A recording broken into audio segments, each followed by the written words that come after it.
The real reason why Trump invaded Venezuela, not because of its oil, but for the following reasons. Watch this.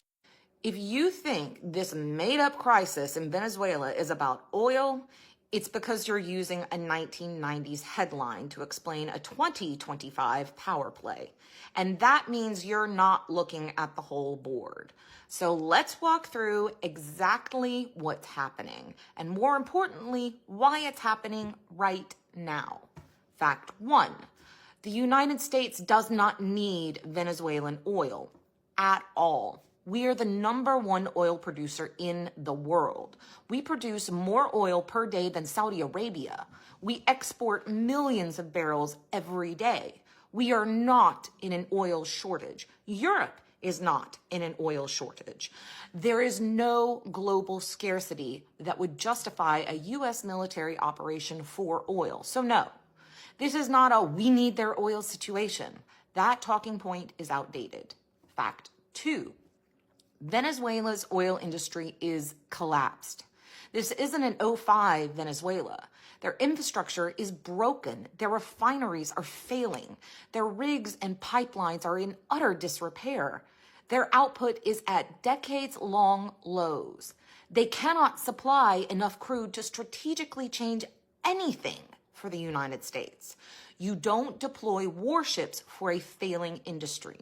If this were about petroleum, the math ain't mathin'. Fact 3, if Trump wanted Venezuelan oil, he already had a legal path to access it.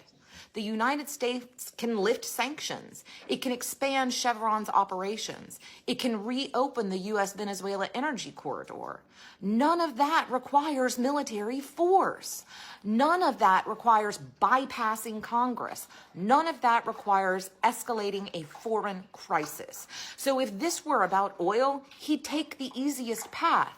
He's not. He's taking the most dangerous one. And that tells you everything. Fact 4, Trump's biggest donors are not oil companies. They're private equity firms and extraction investors. And private equity is not chasing barrels. They're chasing leverage, ports, shipping routes, mineral rights, territory, and reconstruction contracts worth billions. Oil is not the moneymaker anymore. Control is. Fact 5, the timing exposes the strategy.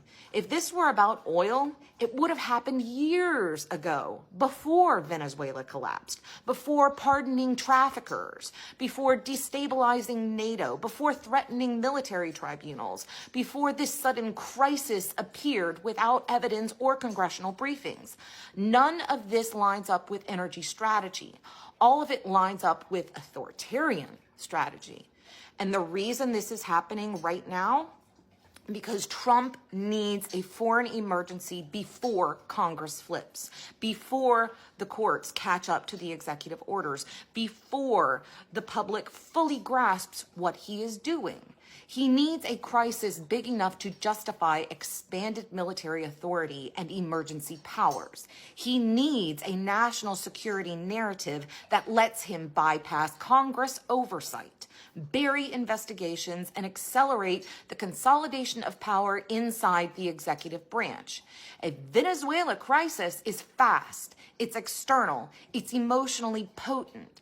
It doesn't require legislation, and it lets him jump the line on democratic checks. Fact 6, Venezuela gives him the one thing oil cannot: justification.